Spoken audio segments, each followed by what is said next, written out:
Hello, hello. It is starting.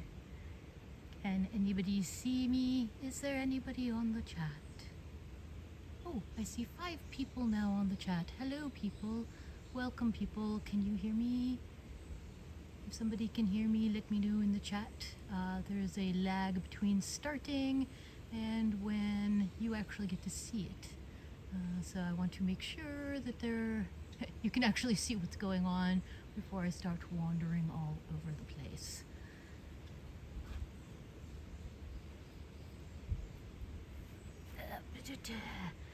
Sorry for the shaking. I'm gonna pull up my other phone really quick and see if I can see the chat.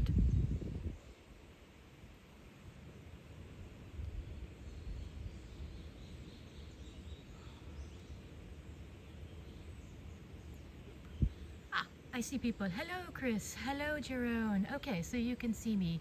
Yay! Hello, everybody. Welcome to the live stream. This is my very, very first live stream, so please bear with me for any weirdnesses. And thank you for joining. I'm very excited. Hello, Felipe. How are you doing? So we are here at Osawa Pond, which is next to Daikaku-ji Temple. This is located in Arashiyama in Kyoto. Arashiyama is most known for its bamboo forest. And so there's usually tons and tons of people wandering around in Arashiyama. It's usually very crowded if you go where all the people are, but if you go where the people aren't, it's great, because there are people and there's tons and tons of interesting stuff to be able to see. So that is really cool. So anyway, I want to show you the pond. We'll walk really quickly past the temple and I'll talk about some context about the temple and all. And then I want to go to a place called the Sagashakado, which I'll also explain. It's a different temple. And we'll see how things hold up, including me, because it's freaking hot here. It's like 90 degrees, and last time I checked it was 60% humidity. So that part's nice. Anyway, I'm gonna go pick up my little purple friend over there. I figured having a face at the beginning would be fun, and so that is what we have. And so bear with me for just a second while we sort this out. So we have a pagoda here. Actually, I'm not quite sure what the deal is with this pagoda. Usually inside of a pagoda there will be a couple of things. So one is pagodas can go and hold like sutras or relics. They will have Buddhist statues. I should back up. This is a Buddhist temple. It's actually a fairly significant temple in a particular Buddhist sect, which I'll get into in just a second. Let me put this down and get my umbrella. All right. I'm like Olaf. I have my own, it's not a flurry, it's just my own personal shade, but here we are. Yes, so inside of pagodas you will frequently have like the pillars holding up the pagoda painted with icons from Buddhist imagery or Buddhist deities. Sometimes what you'll have is actually a mandala, which is supposed to be a 3D representation of sacred space. So you'll use the posts to be able to go and paint different deities, and they're basically sitting like they're in a court. So you come and chat with the deities. Okay, so that is a little bit of background on that. 98 in Houston. How much humidity in Houston was that then? That's probably going to be pretty humid. I'm going to bring this over if y'all want to look at it later. What is about annoying? Yeah, I'm not going to read that really fast because my kanji reading ain't great, and this uses a lot of very esoteric kanji. I can drop a translation to that into the comments later. Alright, but there's a sign over here that is in English. I have to watch out. If I like suddenly go wee and splat, it's because it's been raining here and this ground is really weirdly slippery. I don't know, 78%, that's awful. Oh my word. Stay cool, like indoors with air conditioning. Modern conveniences are a great thing. Statue of Kukai and Pearl Stupa containing the wish-fulfilling jewel. Kukai is really awesome because the temple this is kind of an annex to is a Shingon sect temple. Probably the most famous of the Shingon sect temples is Mount Koya, if people have heard of that. The complex on Mount Koya was founded by Kukai. And apparently he was here at one point in time because there is a well that he was supposed to have dug.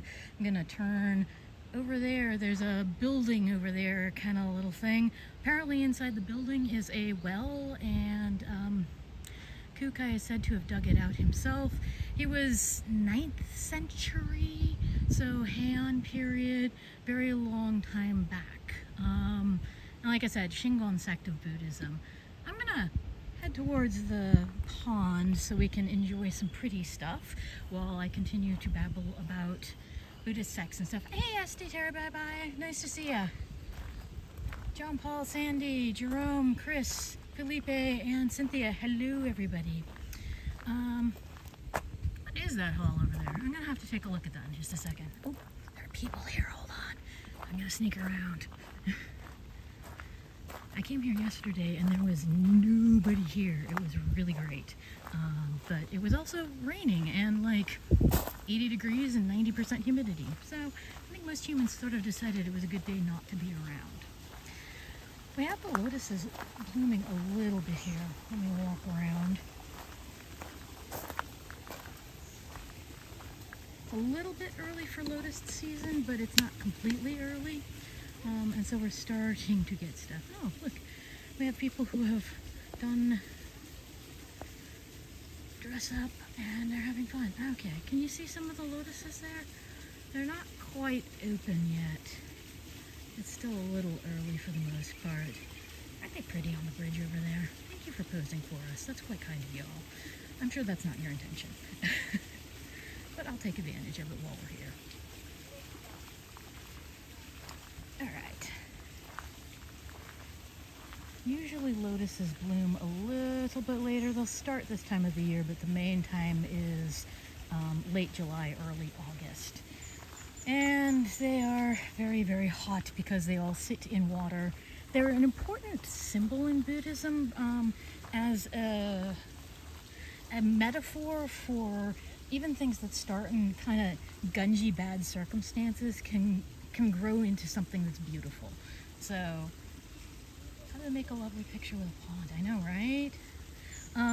So you can maybe kind of see, I'm pointing a little bit at the pond. You can see it's kind of like there's stuff down there. It's murky, it's mucky. And then you have the lotuses that start growing up out of it, these giant green leaves. And you can kind of see some of the flowers here. Oh, there are fish in this pond. And these fish leap, so if we're really, really lucky, we get to see a leaping fish. I had a leaping golden carp yesterday. It was amazing. Oh, there we go. We have a bridge all nicely framed. Anyway, you can kind of see the flowers. So they're popping up, and they're really pretty. They don't last long, so it also is another metaphor, as you get a lot of the time in Buddhism, for ephemerality, whatever you're dealing with right now, including living. It's a thing that it's here now, but it's not going to be here forever. Buddhism, I think y'all probably are a little familiar, really deals with the cycle of life. So cycle of life and death.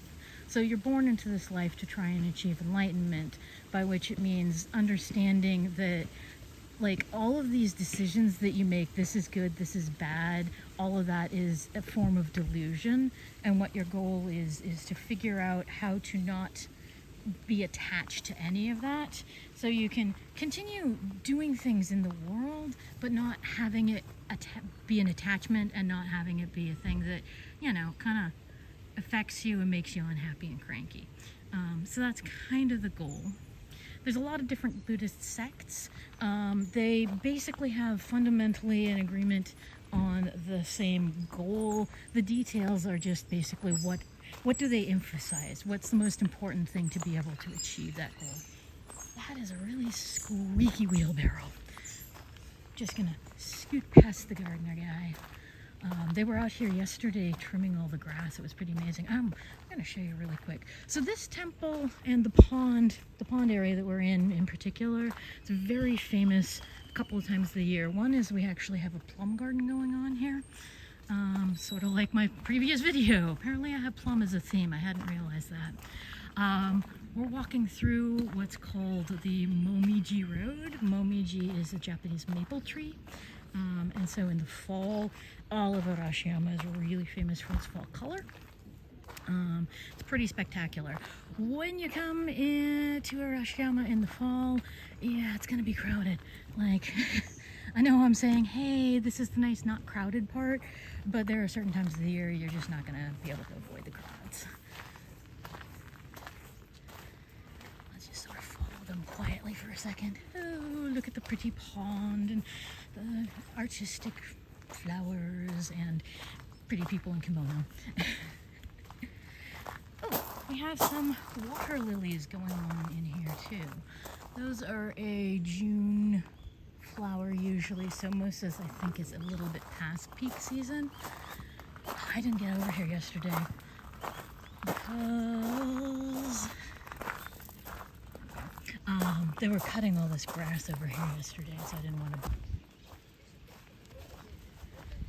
Alright, so the temple complex here used to be the manor for Emperor Saga after he retired from being emperor. And so he built out the temple. There we go. And, oh, the pond is being very reflective today. That's good. And they would have boating on this pond. So in the summer in particular, court nobles would come out and hang out on this pond and try to get cool for the summer. Chuckling at the chat. So these days also, a couple of times a year, they will actually have reenactments where folks in Heian period court gear will go and boat. Actually, you can see one of the boats over there. Maybe you can barely see two of the boats over there. So during cherry blossom season, which is the other time this area is really busy, and during the fall, they'll have people in Heian period, really old court garb, playing traditional court instruments, like what you'd hear at Shinto ceremonies, and floating around on the pond. It's actually pretty cool looking.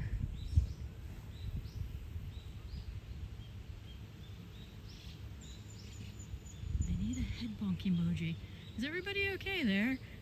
Anybody hitting heads on things? Please don't hit heads. That tends to hurt. Okay. So anyway, this is Osawa Pond. Pretty quiet, not filled with tons of tourists. Kind of nice, so definitely recommend it. So like I was saying, the temple here is Daikaku-ji. Do not get it confused with Daitoku-ji, which is a different temple complex. They have a lot of very similarly named things around here. Dai just means big, the G on the end means temple, and so it all kind of comes down to that middle character to figure out which one you're talking about.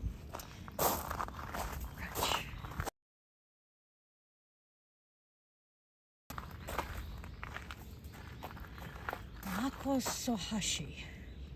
I do not know what Nakoso means, but there you go. That's the name of the bridge.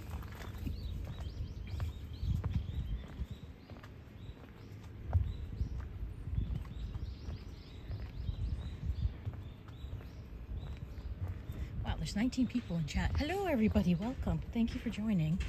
This is Arashiyama, and in particular right now we're at Osawa Pond, which is part of the Daikaku-ji temple complex. So usually when I see a shrine, little shrine building like this, sitting on an island, I say 90% of the time, wow, chat just suddenly spun up. Okay. Will be Benzaiten, who is in charge of poetry and music and the arts and literature and that sort of thing. However, this time I'm wrong. This one actually happens to be a Tenjin shrine, which means it is dedicated to Sugawara no Michizane. Coincidentally, the subject of my last video. I did not plan it that way. I didn't actually know this was here. But yes, what did this say? This said something interesting. This was originally located, where was it? I read through it yesterday, now I'm trying to remember. Oh, that's right, and a bunch of stuff about the Emperor Seiwa. Yeah, so this was originally located in a different place. I forgot exactly where. And then Emperor Saga ordered it to be moved into this location. So here we have a random shrine for the deity in charge of arts and poetry and stuff. Yeah, the bridge does look kind of new. I'm comforted by that. I was at a different temple earlier today. And that was daunting. That's really fascinating. So Chad is just repeating the same thing. Like, I cannot walk through this torii because I have my sunbrella, and this is actually a remarkably small torii. Yeah, so my umbrella will not fit through it. Let's go around it and take a look at the pond some more, and then we will scoot over. I won't go inside the temple, the inside building. In really quick so you can kind of look at the outside. Right here you can see the two boats. We'll get a better view when we go around the corner there. But those are the boats I was talking about earlier that they go and flute. Those are the boats that people dress up in Heian court garb and then flute around. Chat is being super weird to me, so if you are saying things or asking questions and I do not respond, I apologize. It actually just sits with the same comment for a very, very long time, and then spins past all of them and I can't see them. This is a really impressive way of holding up a branch of a tree. There we go. What does this tree say? It is a tsubaraji. I don't know what kind of a tree that is, unfortunately. And it says that people in the area are really proud of it. The tsubaraji tree. I'll have to look up what that means later. Here you can see some of the cherry trees. In the fall, cherry trees are actually also really pretty, so it's not just when they're blooming that they're gorgeous. In the fall, then they also get gorgeous when the leaves turn color. I'm not sure who these are related to. That is a stone to do with tea. Yeah. Okay, not sure what the tea is. Oh, and this is a stone commemorating Emperor Saga. Like I said, Emperor Saga lived in the temple that is next door that we'll go and sort of breeze through and then head on to our next destination. This whole area frequently gets called Saga. Like I mentioned, one of the places I'm talking about going is the Saga Shakado. Emperor Saga, the area just sort of took on his name. Here's that lotus pond we were looking at earlier and the bridge where the ladies were having lovely pictures. Ooh, a couple more. Can you see the lotus blossoms blooming in there? They're just barely blooming. Hey Lemmy, how are you? Thank you for joining. We're in Arashiyama at,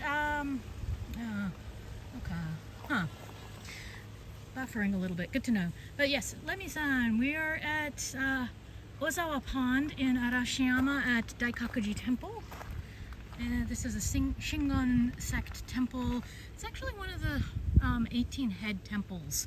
So so you have differing sects. The different sects, the difference is what emphasis on how to achieve enlightenment they put. And then inside the different sects you have schools that get more complex. I don't actually understand all the differences, but basically within the general idea of this is how you achieve enlightenment, then they have more differences. Oops, better not step there because that's the sort of stuff I keep slipping on.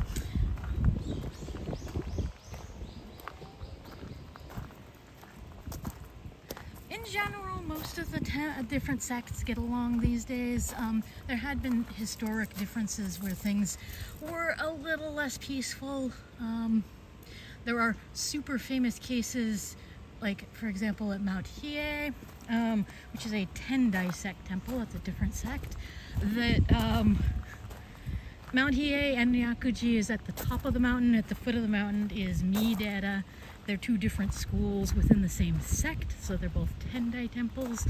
And they kept going and raiding back and forth.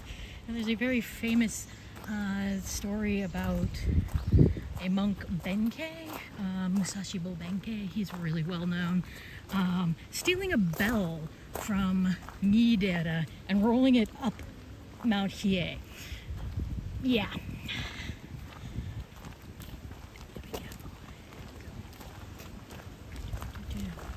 I'm gonna be a little quiet through this next section because there's like a booth over there just past the torii and a gate, and I'm not necessarily gonna stand out as hello, don't mind me, I'm filming. Ooh.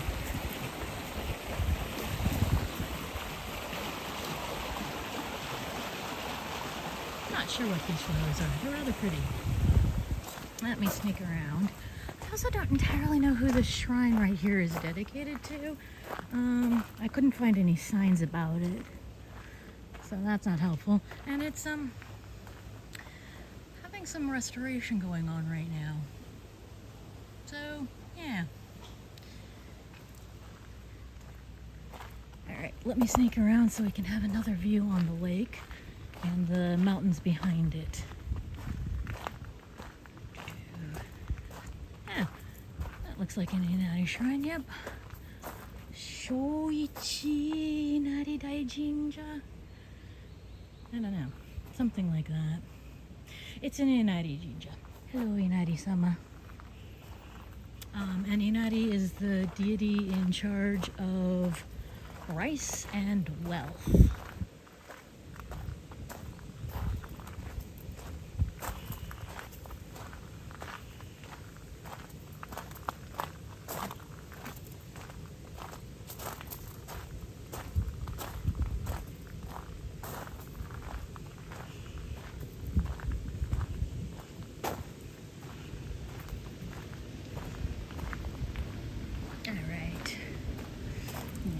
Snuck past the ticket booth. They have a shared ticket, so this is one pay area and then the temple is a different one, or you can get a shared ticket that is a slight discount that allows you to go into both. There's those boats a little closer. And here is the rest of the lake.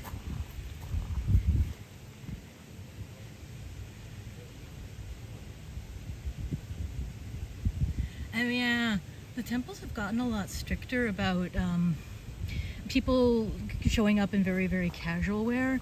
When I was in Kyushu, there was a temple, the Nanzo-in, which is a fairly famous one in the area, and they would decide if your clothing was like too skimpy, basically.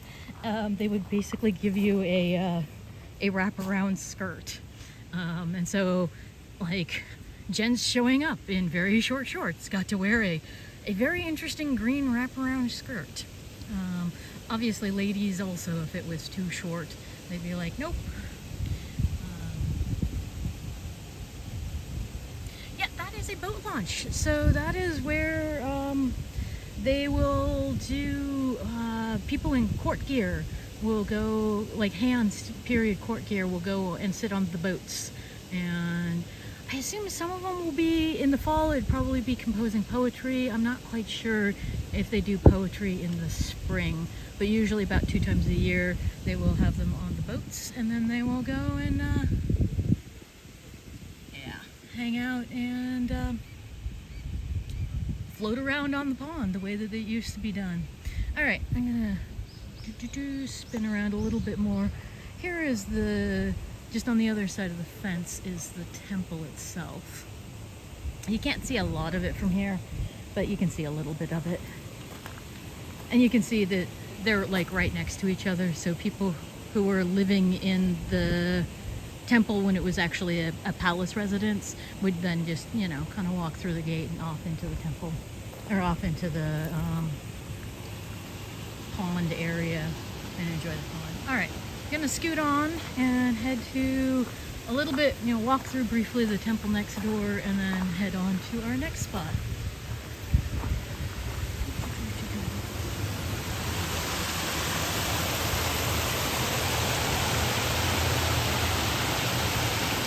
There's a lot of Russian water going on. Alright.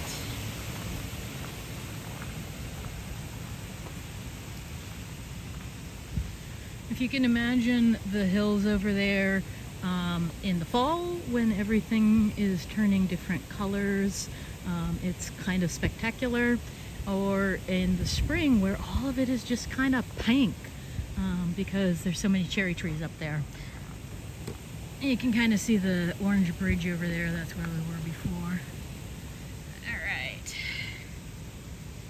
Yeah, don't wear bikinis to temples. People think you're not taking them very seriously at that point.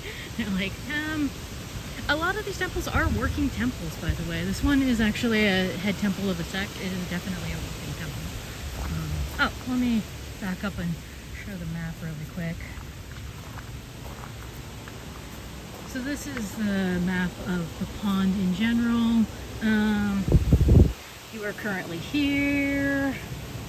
Down there. It helps if I point to the camera at where I'm pointing. All right, so you're down there.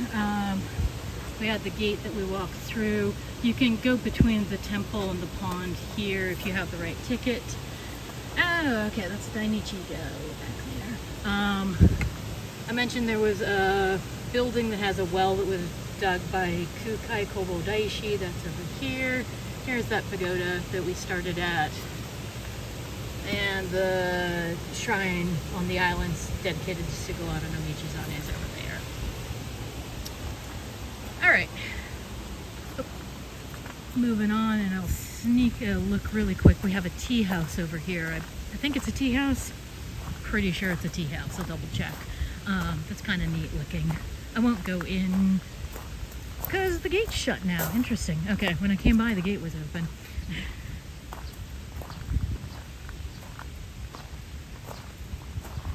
Traditional architecture used for tea ceremonies. That's what I thought. Okay.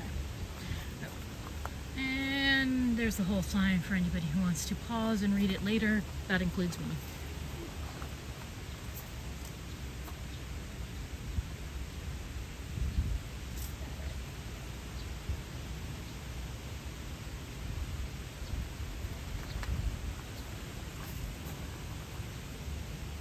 Yep, sorry, no, I wasn't trying to flip anybody off. I've been in Japan a little bit too long, and that is actually one of the ways you point to things, is you use the long finger.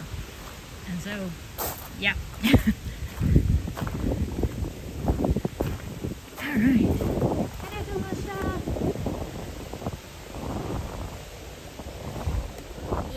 No, Sunbrella, do not fly away. Do not need to fly into Oz. I'm gonna pause for a sec.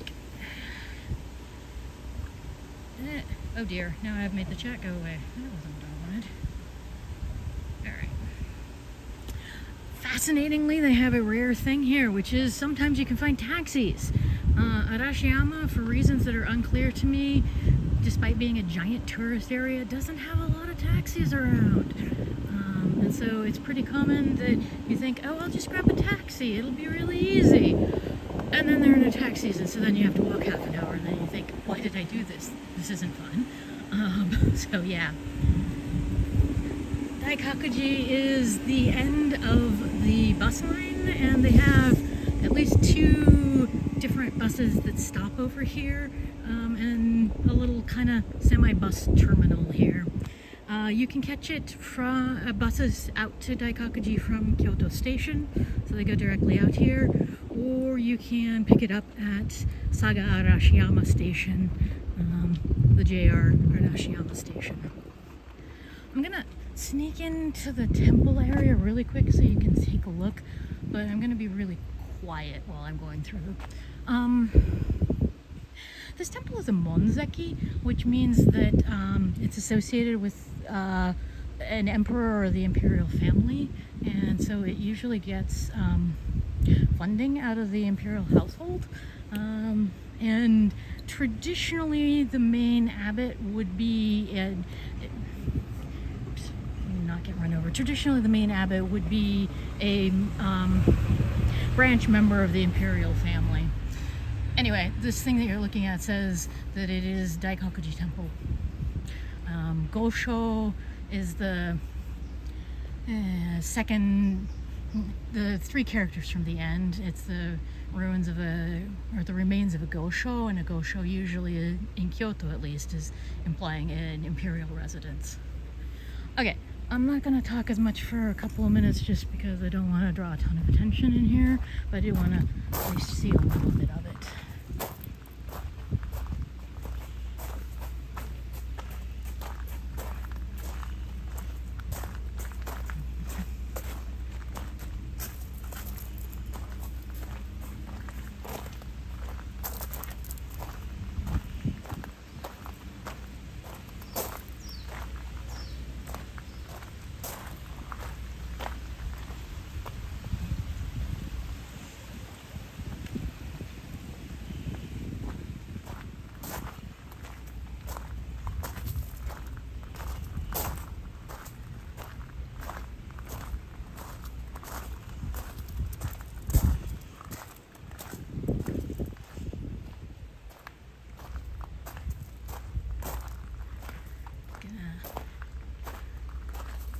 For just a second. I'm going to leave this up long enough so you can read it.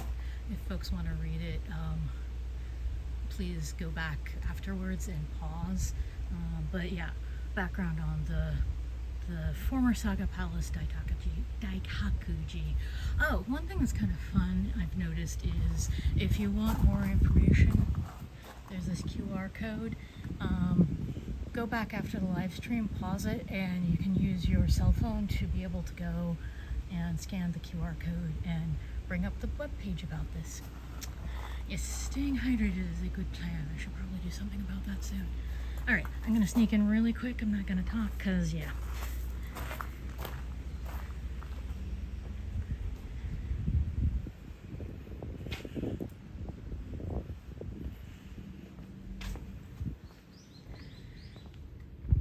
I wanted to show this pine tree because this is kind of spectacular.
Now I've snuck out. I wanted to show that, but I didn't want them to get confused with thinking I'm going to go in and try to pay to go into the buildings or take a camera into the buildings, because that would absolutely get them to say no.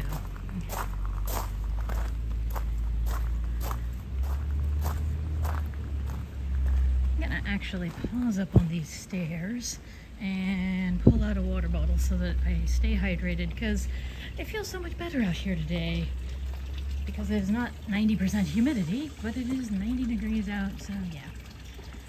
Enjoy the beautiful sound of water for just a second.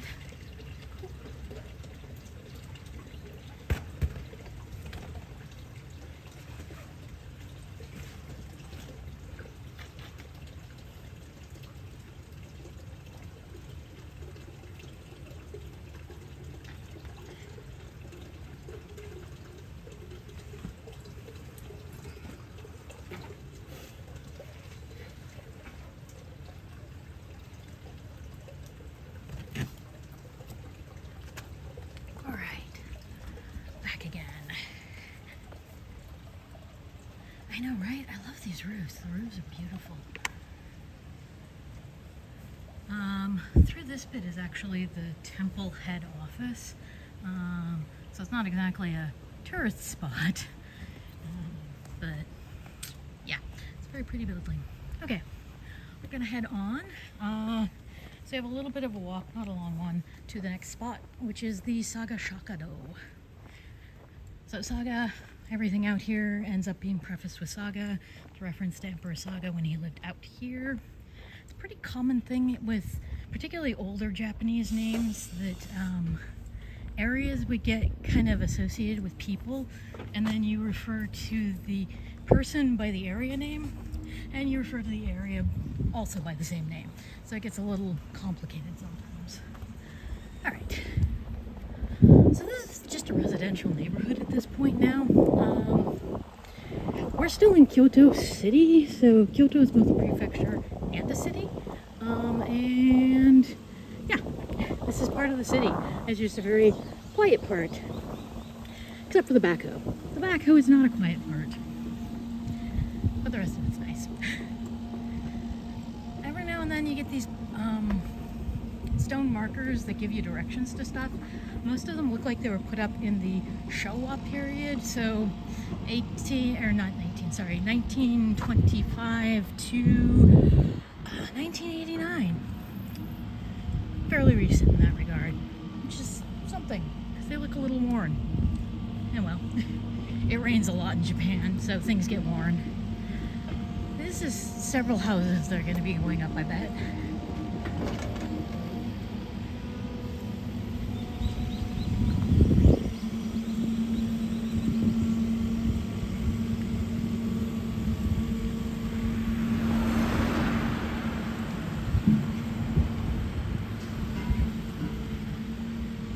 That construction workers survive in Japan in the summer is they have poofy vests with fans inside them. Every now and then I watch somebody walk by and they're all very like poofed out, and then you look at it and there's a fan. Like, oh, that's very rational.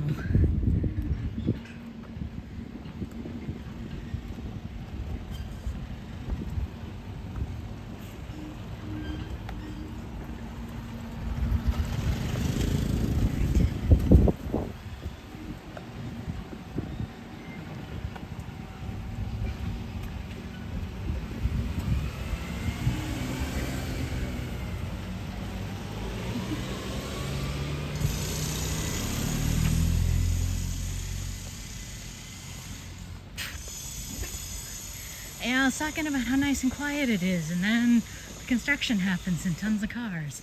Thanks, folks. Let's see. Not this street, I think it's the next one, if I'm remembering. Nope, it's a street. I think it's a street. Oh well, if we get lost, we're going generally the right direction.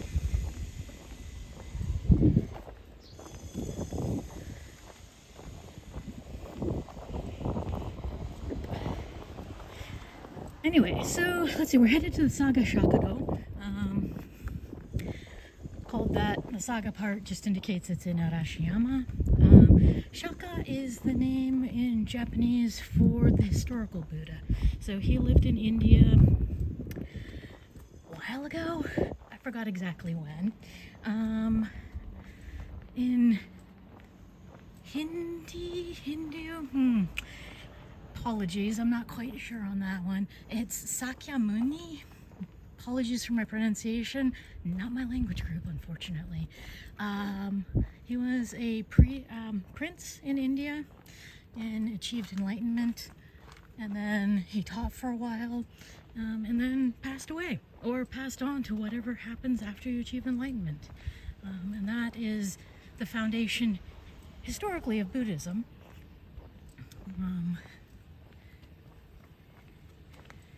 In Buddhism, there's multiple different Buddhas and also enlightened beings. Ooh, I'm gonna pause and go, look, rice growing.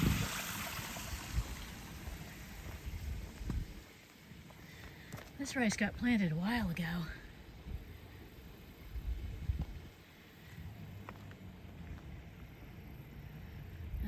Arashiyama means stormy mountain, and so these are the mountains there. Oh, you can a little bit see, so there is a river that goes from more inland from here and flows eventually into the Katsura River over off on this side, but it goes through these mountains here. You can almost but not quite see where the river gorge is. There is a boat that goes down it, so you can ride it. It's very pretty. Definitely recommend that as a thing to do. If sitting in a boat in water is not your thing, there's also a train line that goes along there. It's gorgeous. If you take it in the fall or cherry blossom time, it is packed, completely packed. Oh, look, more rice.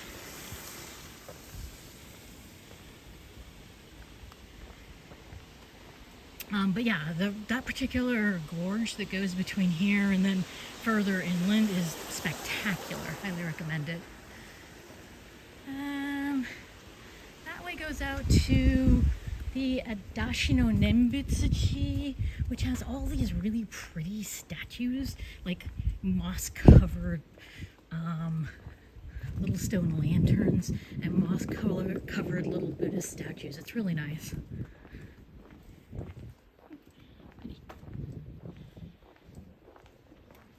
Yeah, I think around 500 BC for the historical Buddha. Like I said, different sects have different Buddhas basically, so they all kind of acknowledge that they're all there. It's not, Buddhism isn't into exclusivity quite the same way that some of the other more Western religions are, and so like Buddhism and Shinto coexist generally pretty, coexist at the same time pretty peacefully most of the time.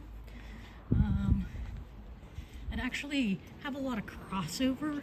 So like I was talking about Benzaiten and a shrine. Benzaiten actually came from India, so she's Buddhist, but she's also usually in a shrine. Why? I have never figured that one out.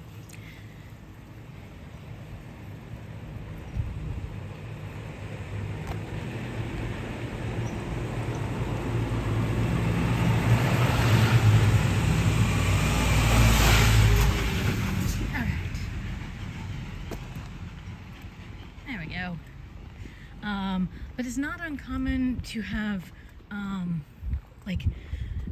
Shinto deities described as Buddhist deities. It's not uncommon to have Buddhist deities described as Shinto deities. So it's a little mixed up. It does make it a little confusing when you walk into something to be like, do I do the clapping and bowing thing, or do I just do the bowing and hands together thing? Because like when you go to pay your respects, it's a little bit different between the two. The best way to tell the difference, unfortunately, is learning specific characters, because if it's like a jinja, or then it's a Shinto shrine, or a miya, or it ends in gu, like jonangu, or tenmangu, those will all be Shinto shrines. If it ends in tera or dera or jin or in is the other one, then it's going to be Buddhist. Doesn't make any difference if you like do the clapping and bowing and it's a Buddhist spot. Not really. It's probably fine. I see Japanese people do that all the time.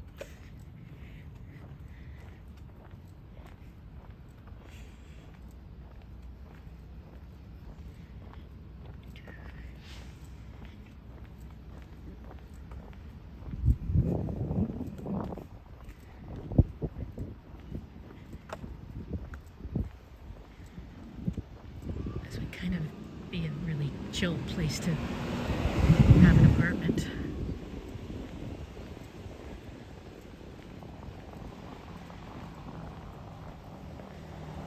Alright, so we're getting into a little bit more of the touristy areas, so we'll probably see a few more tourists coming up soon. And definitely getting into a slightly busier road, as you can tell.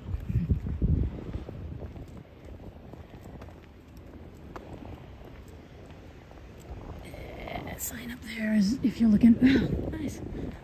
Always start over again. The sign up there tells you how Arashiyama is written, both if it's romanized and in the characters. And now we're headed this way. So the Saga Shakado actually has a formal name, which is Seiryoji. Most people forget it, and it is almost always called the Saga Shakado. There's a bus stop for it. It is the Shakado Mai, which means the stop in front of the Shakado. There's a lot of temples, particularly in Kyoto, but just everywhere, that you pick a sort of common pet name for them, basically, and everybody sticks with it. That was a very squeaky bird.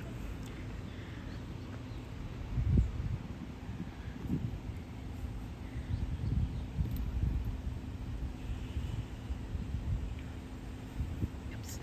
We're gonna go that way, all right.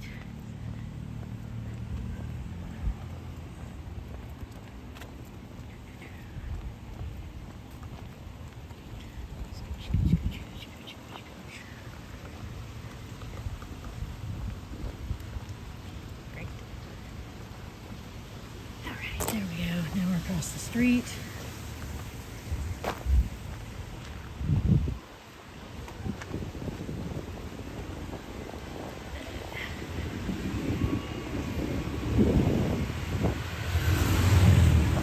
It's kind of loud through here, so I'm trying not to talk too much. Also, there's like lots of people and I don't want them getting confused. Okay.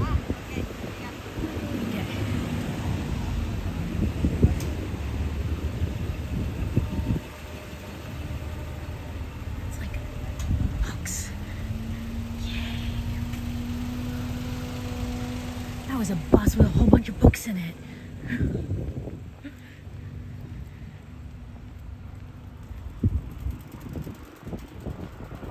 Oh look, another taxi. A thing that I can never find in Arashiyama when I'm looking for him. And he's got a fare.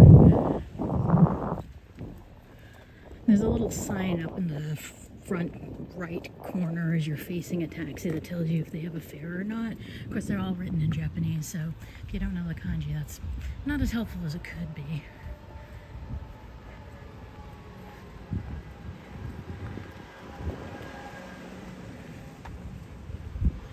Alright, you can see the temple coming up over here on our side, on the right side.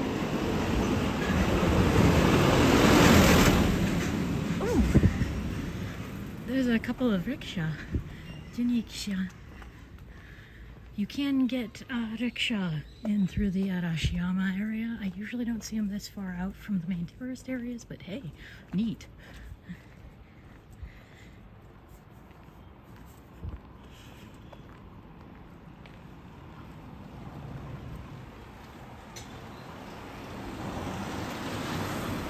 Oh, this is neat. This place has a bunch of sherbets. Italian sherbets, it says. It's not open right now. But they have like kabocha, which is squash, kind of like a pumpkin. Japanese sake, purple sweet potato, coffee. It's kind of neat. Kind of a bummer it's not open because, you know, ice cream would be great when it's 90 out.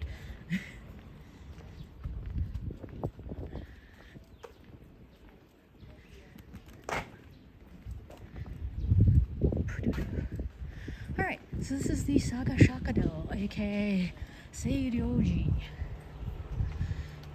What do those characters mean? The first one is like clean or pure, and I forget what the ro means. And the third one is temple. Yeah. They do sutra copying if you are interested. But yeah.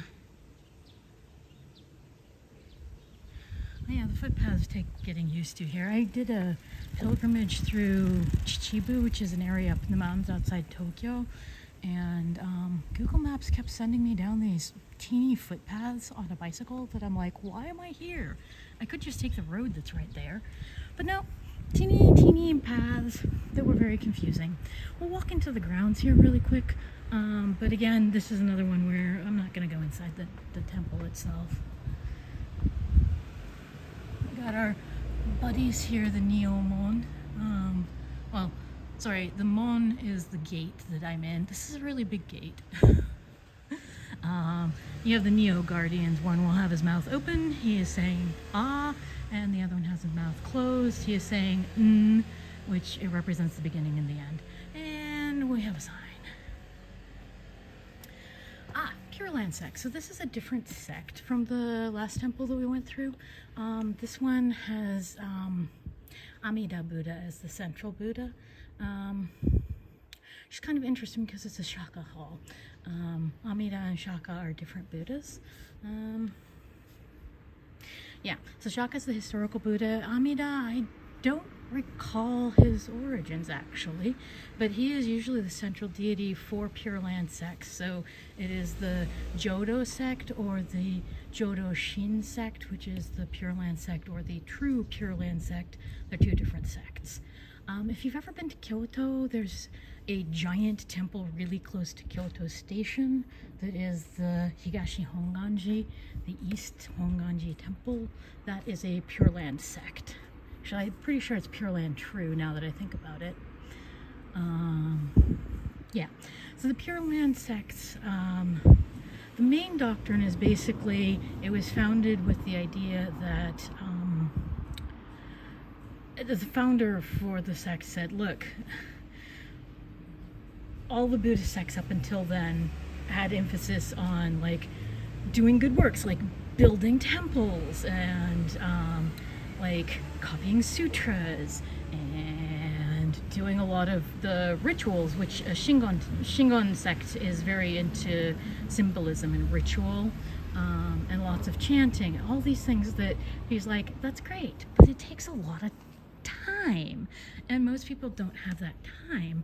I want to find a way to save people that, like, the farmers in the fields can do it as well. So it's not just something that rich people who have lots of time and are educated and able to go and copy sutras and pay for making temples and stuff. I want some way that they can also find salvation. And so he was reading through the different sutras, and in one of them, the Buddha Amida said, you know what, I vow to save all sentient creatures as long as they call on my name with pure faith that I will go and save them.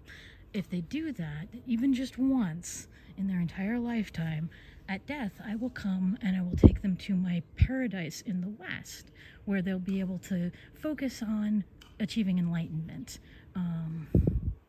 and won't have all the distractions and the cares of the world. And so that is the central thing in Pure Land Buddhism. Usually what they will do is chant Namu Amida Butsu, which means I place my faith in the Buddha Amida. And so basically that is just calling on Amida to go and upon the person's death, take them to the Western Paradise, where they'll be able to go and concentrate on trying to go and achieve enlightenment. So that's the central tenets in Pure Land Buddhism. Let's see, so this is the main hall in front of us. There is a giant statue in there of Oshaka-sama, the historical Buddha. There should be... Nope, it's just Shaka there. I don't think there is an Amida here.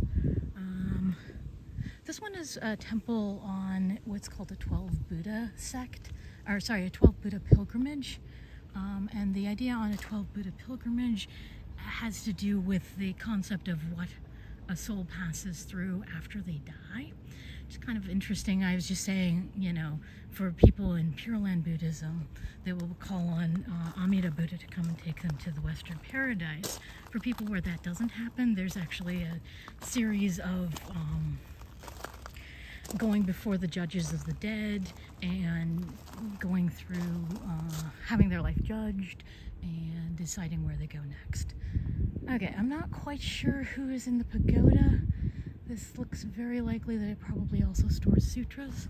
The statue over here, I believe, is Honen. All right.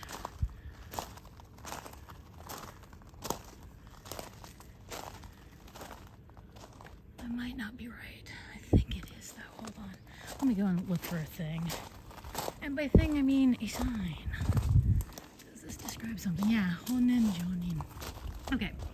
So, Pure Land Buddhism, in Japan, was founded by Honen Jonin, He was at the end of, actually just past the end of the Heian period. So you have the Heian period, everything was really peaceful for a very long time. At the end of the Heian period, you have the Genpei Wars, the wars between the Heikei and the Genji. Excuse me. Probably time for more water.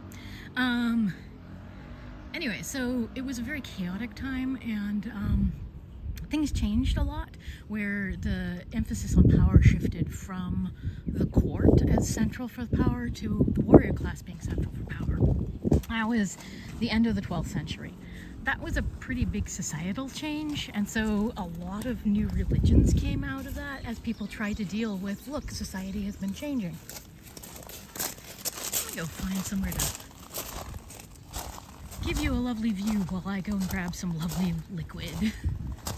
Oh, and also I found a map. But anyway, Honen was part of that whole societal re-examination as society shifted from the Heian period into then the Kamakura period, which was focused on the shogunate in Kamakura near Tokyo. Here's the temple complex.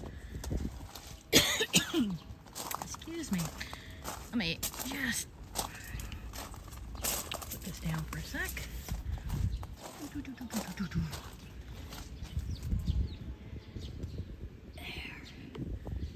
I think you can see the shrine over there. I am not sure what that shrine is. It has no markings, so I haven't been able to figure out what it is.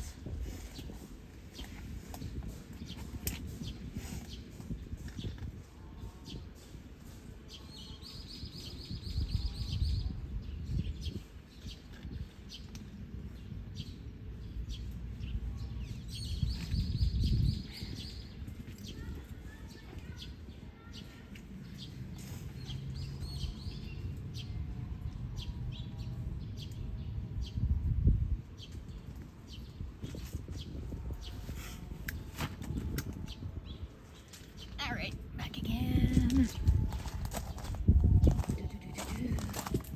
Aw. That's a nice view with the pagoda there and the hills in the background.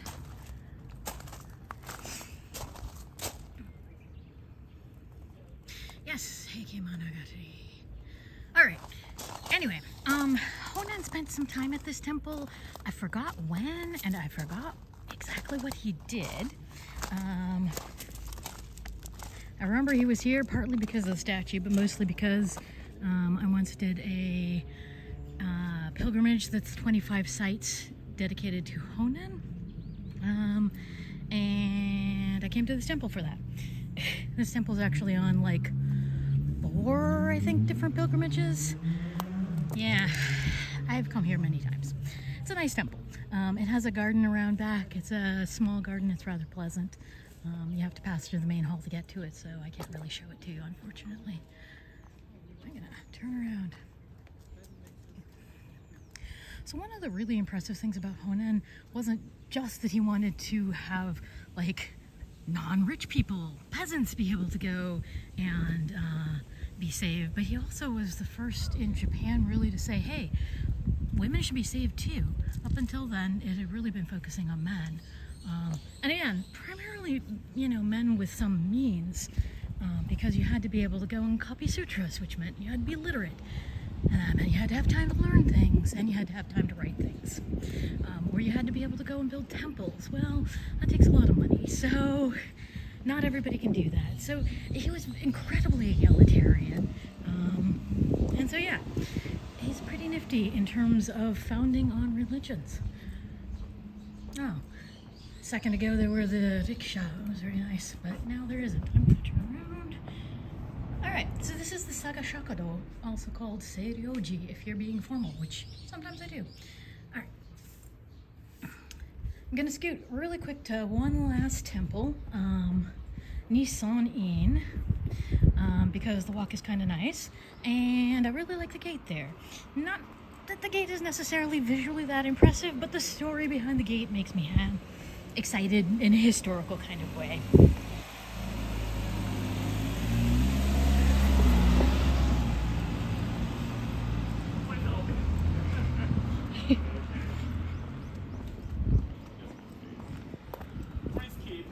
I want to touch many times. Yeah, Okay. Just repeat. 3, 2, 1.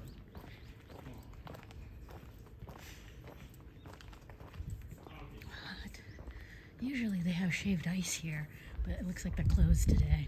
Oh well.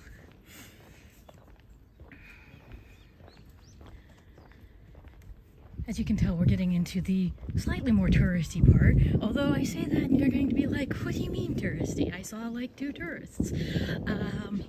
I am intentionally staying away from where all the tourists are. But please trust me that Arashiyama is very, very busy. When they talk about over-tourism, it's definitely one of the places. I'm pausing here because this is the sort of place that, this is a private road. There's been a lot of complaints from people in Kyoto that tourists keep going down private roads. This is the sort of thing that they're talking about, where it's like, okay, yeah, I can see you do not want tourists tromping through your house. That's completely valid. On the other hand, it's a little hard for the tourists to be able to tell because it looks like a road. And the only sign is written in pretty faded Japanese that I suspect even Japanese people sometimes miss. So, yeah. It seems like it should be a straightforward problem to address with additional signage or some other markers, but I can see why people don't necessarily want to have giant signs saying keep out in front of their street. What was this temple? I briefly remember going past it. The Emperor Shirakawa, Heian period, gone. Ashikaga will be a later period, so that gets into the 14th century. Okay, I'm not going to go into this temple. I actually know next to nothing about it. What you saw on that sign was pretty much all I know.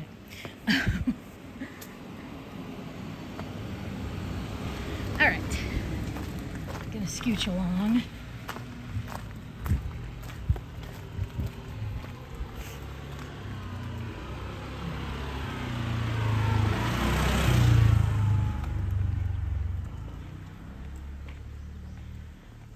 Yeah, I am kind of in awe of the people pulling the rickshaw because, yeah, it's a lot of work.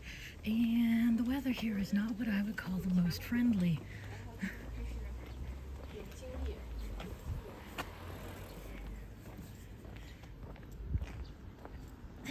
This is a strange thing. So at Arashiyama, the taxi's not so much, but it has garbage cans. Like, anyone who's been to Japan before now knows how very hard it is to find garbage cans on the street. And yet they have them randomly all over the place here. Oh, this is the Saga Shakado from a slightly different angle. Alright. This is a very large sounding bee. I really like this area with the hillside because it is a very green and peaceful hillside.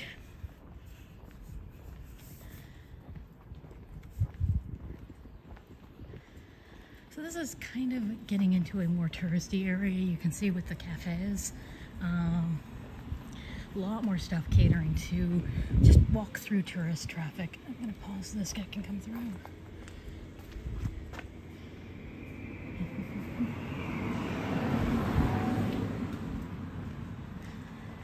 But you can also see where if there's a whole lot of walk-through tourist traffic, it's going to be hard for the locals.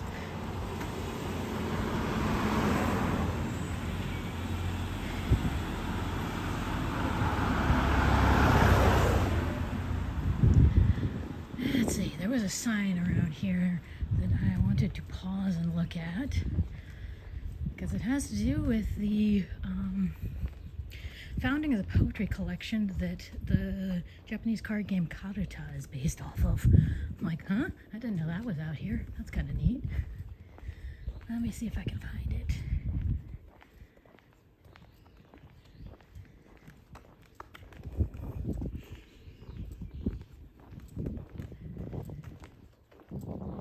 Yep, there's another private road. Big red keep out.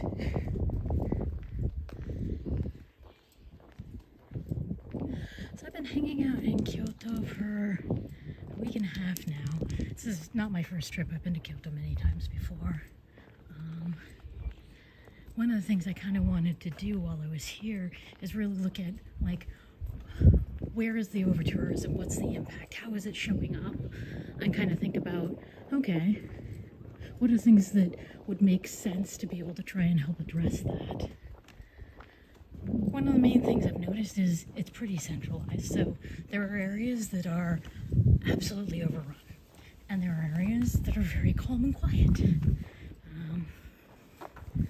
Sort of like what I'm showing here. So one of the things is like, well, maybe you try to shift a few people around so that everybody doesn't go to Fushimi Inari and Kiyomizu-dera. But thinking about that, one of the big challenges is, how do you make sure that you don't just relocate the same exact problem? This was not the sign I was looking for. Oh. This is a really nice thing they've started doing. Can I get it all? Okay. I think the English one is clear now. Anyway, so they started doing QR codes where you scan it and you can get more information on stuff, which I think is great. Oops.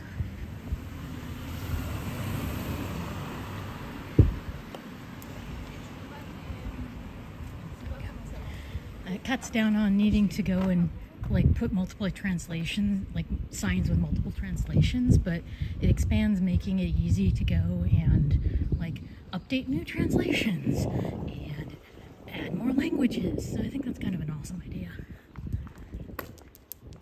Like, one of the key things that I really am focusing on with my channel is trying to explain what people are seeing. Like, okay, you can just go to these temples and stuff, but like, you get a lot more out of it if you have an understanding of what are you looking at, why is this temple different, what makes it special.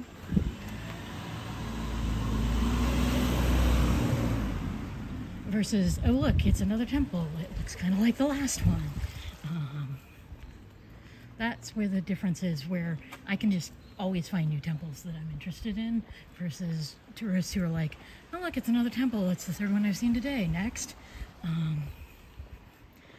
So yeah, my point there being, knowing what you're looking at makes a giant difference.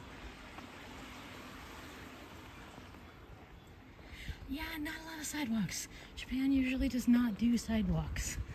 So there's an awful lot of, I'm just gonna kind of try not to get run over. Everybody manages to make it work, which is amazing, but yeah, here we are. The Ogura Hyaka are the poems that Kyoto are based off of. So apparently, somewhere in this area, the guy who compiled the list used to live. Which is kind of interesting. And I'm gonna get out of the middle of the road again. Oh. How did he sneak past me? I don't remember getting passed by a rickshaw, but there he is. I really like this building. This is kind of a, feels like Edo period merchant house, which is quite a bit different from everything else we've been looking at right now.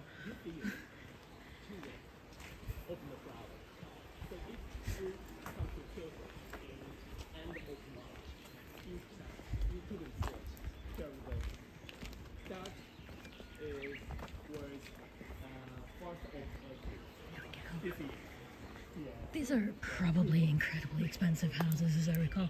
Oh look, anybody want a bamboo forest?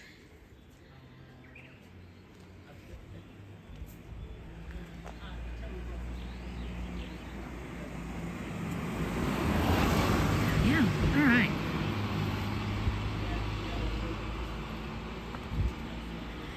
Yeah, everybody goes to the same bamboo forest. There are many bamboo forests in Kyoto.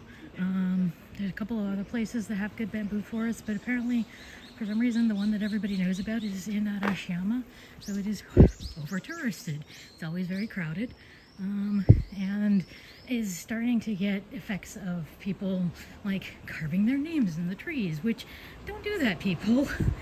Like, it's a living thing. You wouldn't like it if people carved their name in you, so don't do that to other things. Just weird. So anyway, my point with that is it's over touristed, but there are other places that people could go to. I think they just don't know that they're there. So that's one way to be able to kind of spread it out more, is be like, hey, you want to see a bamboo forest? You don't care if it's that bamboo forest? There's other bamboo forests. Have you tried going here? Maybe that would work better for you. This is a nice house. Well, I can't see the house. It's a nice gate. Oh, if I'm not wrong, the decoration, I think the decoration that it's got here is actually for the Gion Festival, which is a month-long festival in Kyoto that's just starting.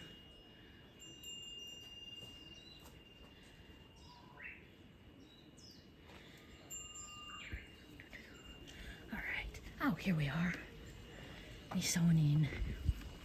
Okay, so Nisonin is kind of an interesting name because the name means hall of two deities that are venerated.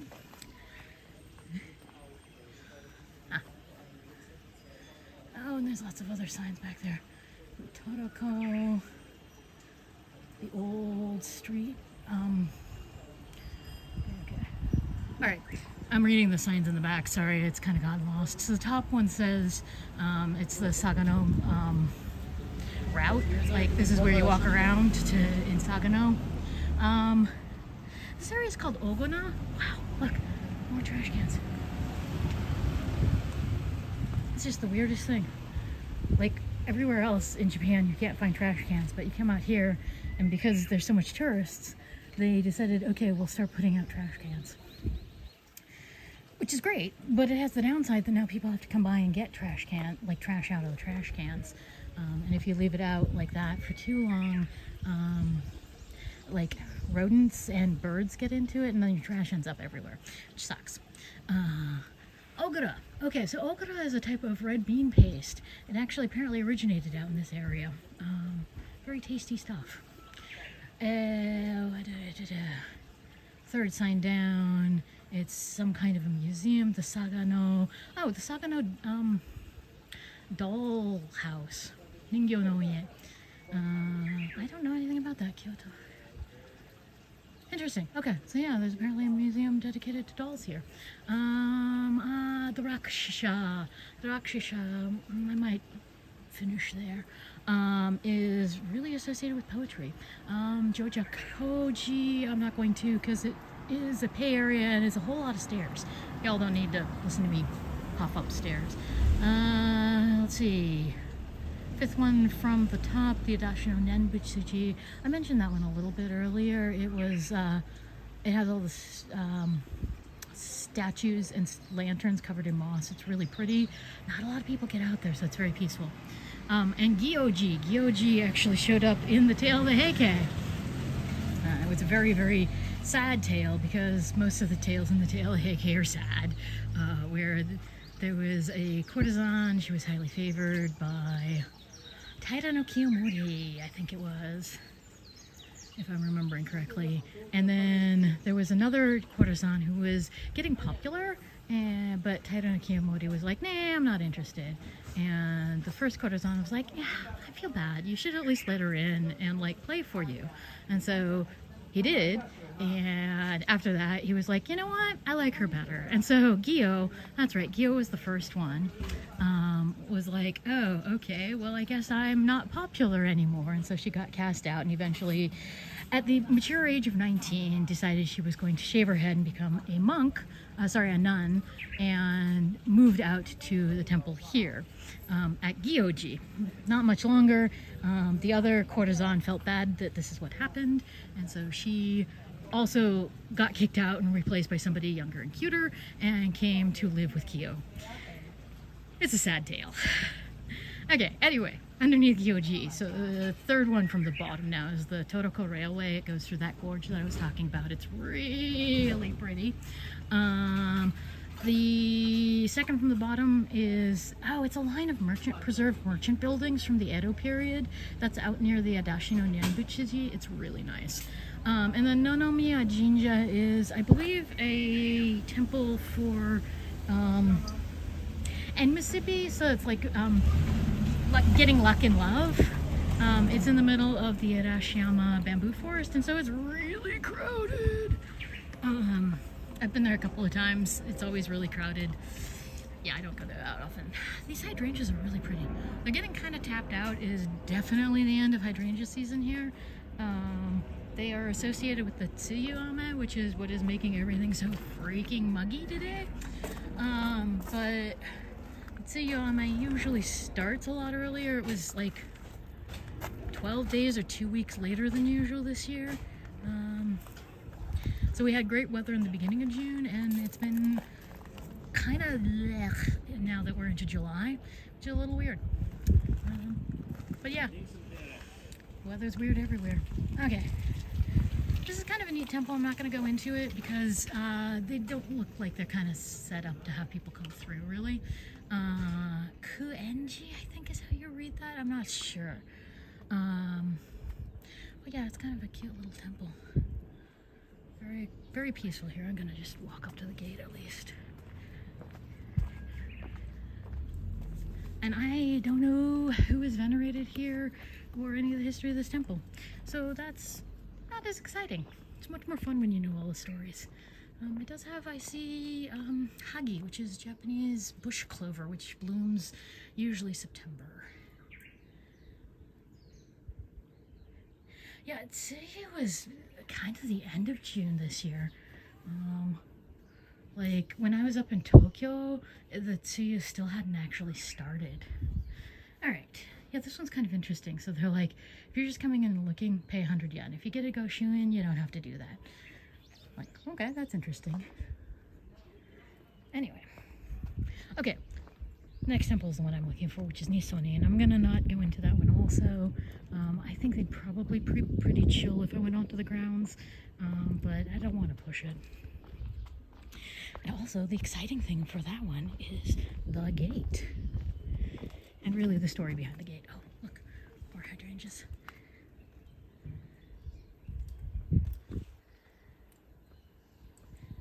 Yeah, agreed. Kiyomori getting interested in you was generally not a great thing. If you read the stories, like, before the Tale of the Heike, he actually was really popular. It just seems like fame went to his head. Like, people really relied on him. He was doing great stuff. It's just that then he started getting kind of arrogant. Everybody's like, well, that sucks. Don't get uppity, warrior person. You're not all that important. The court is important. And he kind of upended that. All right. This is Nissan-in. So there's actually two main icons venerated here. One is Shaka, like I was mentioning before, and one I believe is Amida is the other one. And then this is also associated with Honen, who I was mentioning back at the Shakado, because actually after he passed away for a while, his remains were stored here, and then they were eventually moved back to Chion-in in more central Kyoto. It's over in Arashiyama near Kiyomizudera. This is the garden though. This is incredibly popular during the fall season because there are so many maple trees here. Really quick, gonna show the Goshuin. It's getting more common that people just put their Goshuin signs out in front, which I appreciate. Yeah. What do we have? Oh, there is a very nice Benzaiten hall in here also. And so that's what this is nine-headed, I believe it's that nine-headed dragon Benten is what the icon is. This is actually for, I think, both icons, Shaka and Amida is what that looks like. That's interesting. Usually you do not get two deities on the same Goshuin. Usually just put one in the middle. This one is what's called a Goeka. So there are waka, which is Japanese poetry. It's basically like a song that pilgrims coming to the temple would sing as they're coming to the temple. they are complicated to translate. So there's like all of these different allusions to like the history of the temple and the background of the area and Buddhism and all of this complicated poetry stuff. So you can't really find waka translated, the goeka translated. It's just not a thing. This is specifically a stamp that goes with this one also, which is dedicated to Honen Jonin, who he's also has another name that was given posthumously, which is Enko Daishi. I forget what the N means. The Ko is light, and then the Daishi is a great teacher. And this part here specifically says that it is on the 25 sites dedicated to Honen, and it's temple number 17. And you can see it a little more clearly on the goeka, but these two go together. They're the same pilgrimage. Okay, and now we have the Nihiraki. Nihiraki are goshumi, but they are wide format. So the ones up above are basically, they'll go into a small book. This one takes up the space of 2. That looks like the goeka. One of these is also for the, oh yeah, 9-headed dragon. Yeah, Kuzuryu's 9-headed dragon, and it is different from Yamata no Orochi. Yamata no Orochi, I've always learned it wrong. I'm trying to correct that. It's usually associated with Benzaiten, and frequently is her husband. So she is married to the Dragon King, or 9-headed dragon. So if you see 9-headed dragon, it's almost certainly associated with Benzaiten. And then these bottom 2 are seasonals. Okay, the gate. The gate here, I have to talk about the gate. The gate is part of Fushimi Momoyama Castle, the original Fushimi Momoyama Castle. They disassembled that castle, and parts of it are all over, literally all of Japan. They're everywhere. Okay, we're gonna turn around so you can see the gate. And then I'm gonna go stand in the shade because I'm not completely stupid. Only partly. There we go. All right. So this gate originally used to be part of a castle that is out near Fushimi Inari. It was built by Toyotomi Hideyoshi. He meant to retire there. It was a fairly important castle. It played a big role in the lead up to the Battle of Sekigahara, which is the battle that basically confirmed Tokugawa Ieyasu's power and left him as sort of undisputed in charge of Japan. As part of that, the Western Army, which was opposed to Ieyasu, tried to take the castle. It was being held by troops loyal to Ieyasu, and it took them so long to do so that it slowed them down so Ieyasu could get his troops into place at Sekigahara. After holding out for a very, very long period of time, the defenders eventually went and all killed themselves, but it took long enough for people to get into the castle that their blood soaked into the floorboards, the wooden floors of the castle, and stained it. And so people took those floorboards and put them into temples all over Kyoto. Let's see, the easiest one to get to is Yogen-in, which is next door to Sanjusan Gendo, across the street from the Kyoto National Museum in central Kyoto. But you can see in the floorboards, which are now ceiling boards, like footprints that got stained, or handprints. There's a few that you can actually see. They can point out, like, this was where somebody's remains, their body lay there and soaked into the floorboard. So Fushimi Momoyama Castle is kind of interesting. This gate is not part of the floorboards, but it is part of that that original castle. I probably should have given a warning on that was going to get kind of gross and filled with death. My apologies, I really should have warned first.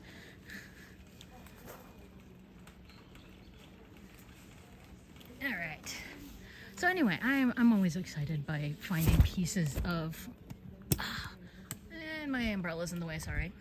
I'm always excited by finding pieces of Fushimi Momoyama Castle. If you're in Kyoto and you want to see more spectacular pieces of Fushimi Momoyama Castle, at Nishi Honganji Temple, the West Honganji Temple, which is sort of like the east one but further away from Kyoto Station, that one has one of the fancy gates from Fushimi Momoyama Castle, and so you can take a look at that. It's highly decorated, it's very fancy. Like I said, this was the castle was built by Toyotomi Hideyoshi when he was kind of at the peak of his power, and how to say, Toyotomi Hideyoshi was known for his extravagance. There we go. I think that's the nicest possible way to say it. All right, so I'm gonna walk down to the Raksha, and then I will probably sign off there. I'm not gonna try and see that map. I will walk through this way because one, it has some nice shops, that it's kind of a nice area, and two, this is part of the bamboo forest that is not as over trafficked, so it's actually kind of a nice area to come to. I should probably, after I end the stream, in the comments add in, here was all the places that I went to. If you ever want to come to Kyoto and see a part that is not filled with tons and tons of people. You'll see all this and you're like, what do you mean there's tons of people? I'm avoiding the areas that have tons of people because I don't feel like trying to walk around with tons of people. Uh-oh. Yeah, and my phone has decided it's definitely heading into time to end soon because my battery's running out. Well done.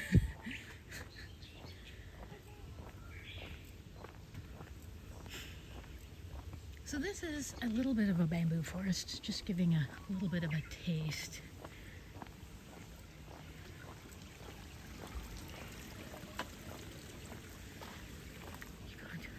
Okay. But yes, hello, welcome to Arashiyama Bamboo Forest, not overcrowded. They used to have a, oh no, on the battery, yeah.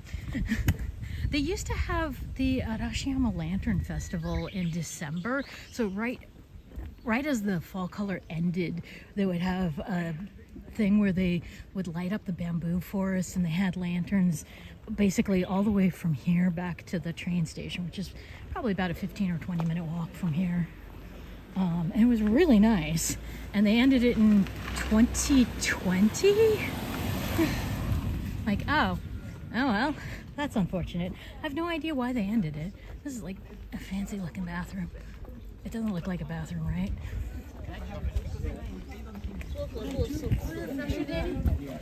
See, and now we're getting into the more touristy parts of Arashiyama, and you can kind of see the difference between where we started at and now where it's like, oh yeah, there's a lot more tourists, and this is not the touristy part yet.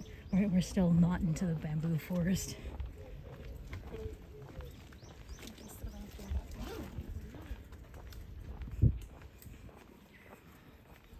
Let's see, again, chat is weird at me, so I can't entirely see what's going on.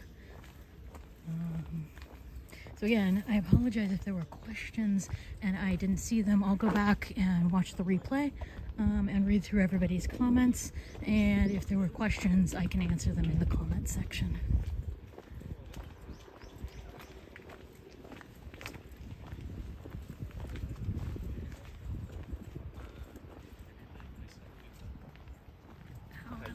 The sky has got the puffy of clouds and a little bit blue. Apple's doing its best to try and make it look more blue than it actually is. I'm gonna zoom in on the map really quickly. Okay, so we started over here at Osawa no Ike, and then we walked past Daikaku-ji. Then we walked down to the Sagashakado, and then we came around this way to Nihon. We didn't actually go in, so we kind of came across here. And now we're down in this kind of weird blob. And we're gonna end down in here. The more touristy areas are down here, this path of bamboo. Lots of people go over here. Tenryuji Temple. Tennoji Temple is actually one of my favorites. It's really great, but it can get a little crowded. And then people will come down to the bridge. Sorry. Go ahead.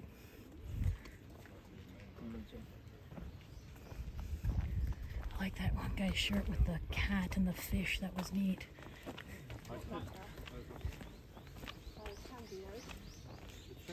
So this part of the Arashiyama is really nice because it's kind of chill. You have a big empty field. It's great. Okay, somewhere in there is the mausoleum for the wife of Emperor Saga. They don't really let you in, and this is about all I can see. That and a sign. But that was interesting. So obviously Emperor Saga had, you know, feelers all over this area because we have walked quite away from where his mansion was. I have no clue why his wife got buried here versus closer to, you know, where they lived. But there we are. And we're about to come to the last stop, which is the Rakshisha. What does that mean?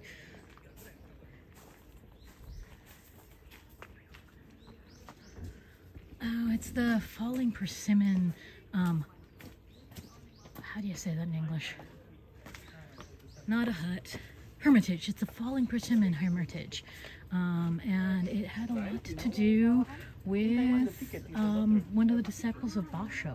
So we used to have a lot of people come and do poetry here. And it has, right in the front, a traditional Japanese rain hat and raincoat. I'm not sure how effective that would be, but you know what? Given how much it rains around here, I will give it a try. I'm gonna back off and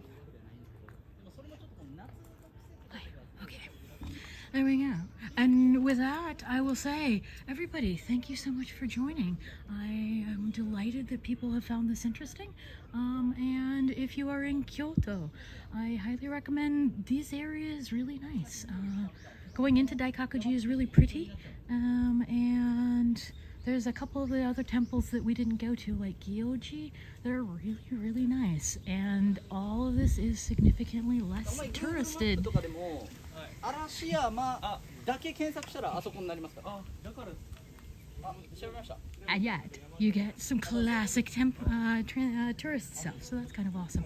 But yeah, I will update in the comments afterwards with like a list of where all we went to, if anybody wants to go and look at more information. If there were comments that are questions that I missed in the comments, I will go and answer the questions. And yes, thank you everybody. Do I have my hand? There we go. Waving hand. Goodbye. Thank you so much. I'm not sure if I'll have a chance to do another live stream before I leave Japan. I'm going home next week, but I'm going to try. I'm gonna talk with Lemi-san because Dr. Yellow is coming through next week, so I might try to live stream that, but I know that she also wants to live stream Dr. Yellow, so I don't want to jump on her Dr. Yellow train there. So I'll talk with her and coordinate, and yeah, we'll see if I have time to be able to do another stream. Anyway, thank you everybody. I will talk to you all later, and I will see you in this or other videos or live streams. Bye.